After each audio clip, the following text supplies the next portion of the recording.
तीसरा सवाल अभी किसी का आया था।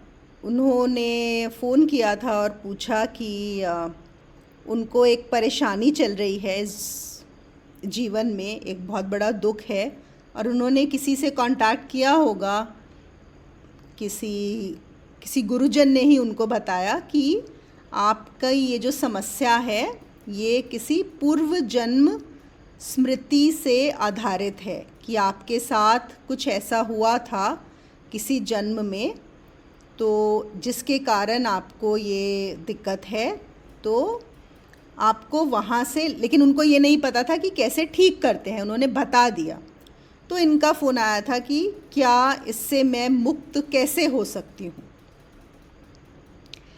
तो वैसे बड़ा टेढ़ा भी सवाल है और सीधा भी सवाल है। देखिए, इसके बहुत सारे उत्तर हैं असल में। सबसे पहला तो जो, और हमेशा जो क्या बोलेंगे, सब लोग बोर भी हो गए होंगे सुन सुन के, कि वही आप पहले आध्यात्मिक मार्ग ले लीजिए। आप सच में, अगर आप चाहते हैं सच में उससे मुक्त होना, तो क्या करिए, अध्यात्म में आ जाइए। वहाँ पर आकर, और क्या है, एक ही स्मृति नहीं, अभी हम जो पहले बात कर रहे थे, बहुत सारी स्मृतियाँ हैं, बहुत सारी चीज़ें हैं, है ना। वहाँ पे आके आपको जानने को मिलेगा कि आप हैं कौन। और एक बार आप जब जान जाएंगे तो वो जो स्मृतियों का पहाड़ है ना, वो सबसे ही मुक्ति हो जाएगी, उस सबसे मुक्ति हो जाएगी। ये है अल्टीमेट सॉल्यूशन। इससे बड़ा कोई सॉल्यूशन नहीं है। और कभी ना कभी, आज नहीं तो अगले जन्म में, अगले जन्म में नहीं तो 10 जन्म के बाद तो ये करना ही होगा। क्योंकि आज एक दुख है, उसके बाद ये समाप्त होगा तो 10 दुख और आ जाएंगे। ये 10 दुख और समाप्त होंगे तो 100 दुख और आ जाएंगे। जैसे अगर सपोज़ आपका ये सबका अनुभव होगा, आई एम श्योर। हमें क्या लगता है, हमारी ज़िंदगी में कोई एक पर्टिकुलर दुख चल रहा होता है जो हमें लगता है बहुत बड़ा दुख है। लेट अस से एक फाइनेंशियल दुख चल रहा है, ठीक है, हमें फाइनेंशियली प्रॉब्लम चल रही है, पैसा नहीं है, ऋण है, तो हम उससे उलझे हुए हैं और हम सोचते हैं कि बस ये दुख दूर हो जाए, ये दुख दूर हो जाए तो मैं सुखी हो जाऊंगा या हम सुखी हो जाएंगे। फिर आप देखेंगे, चलिए आपका एक दिन सारा फाइनेंशियल प्रॉब्लम समाप्त हो गया, सब ठीक हो गया समय के साथ, जब भी हुआ।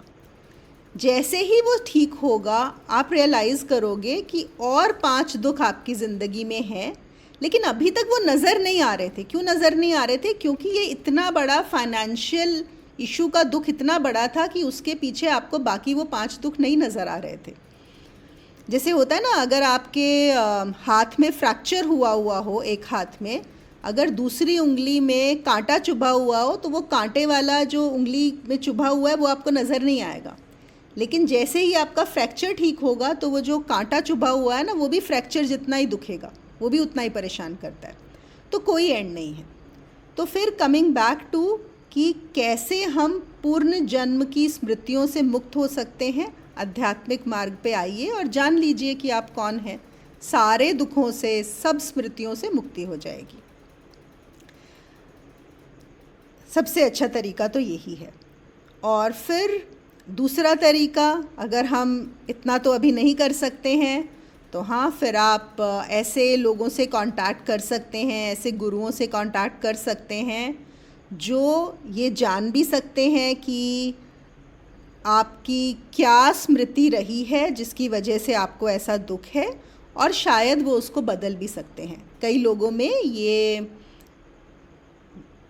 टैलेंट, ये प्रतिभा होती है कि वो ये सब काम कर सकें। तो आपको ढूंढना पड़ेगा, और वो क्या कर रहे हैं, सही है गलत है, ये सारा कुछ रिस्क पे है।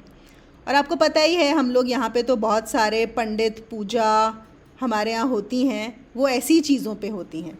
आपको बहुत सारे जो पंडित मिलते हैं, जब आपको कोई परेशानी होती है, आप अपनी पत्री लेके जाते हो किसी एस्ट्रोलॉजर के पास, तो वो आपको बताते हैं कि आपका ये पितृ ऋण है जिसकी वजह से आपको ये परेशानी हो रही है, आप यहाँ जाकर ये पूजा करा लीजिए, यहाँ पे इतना दान कर दीजिए, ऐसा कर दीजिए, फिर आप उससे मुक्त हो जाएंगे।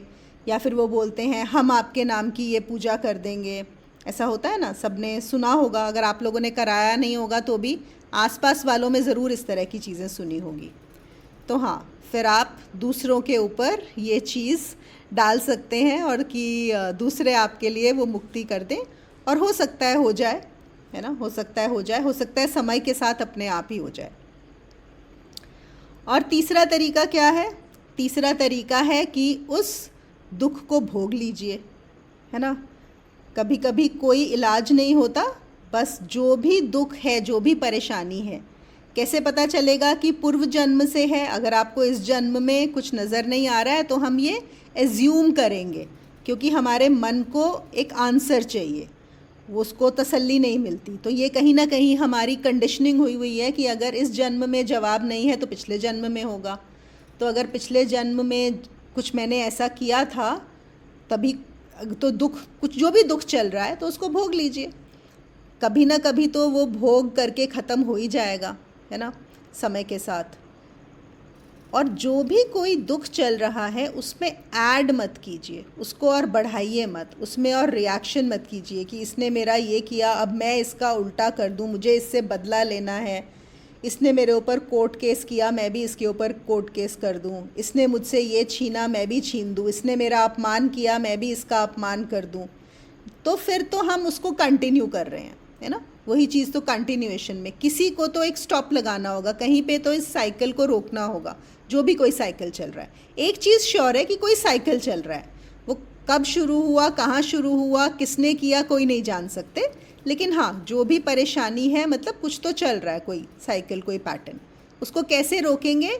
उसके ऊपर आगे एक्शन ना लेकर। तो भोग लीजिए और आगे उस पर एक्शन मत लीजिए। और फिर जो हर कोई कराता है, बताता है, एंड में हम क्या बोलते हैं? सबसे सिंपल तरीका जो हम किसी भी वक्त कर सकते हैं वो है माफ़ी मांग लीजिए।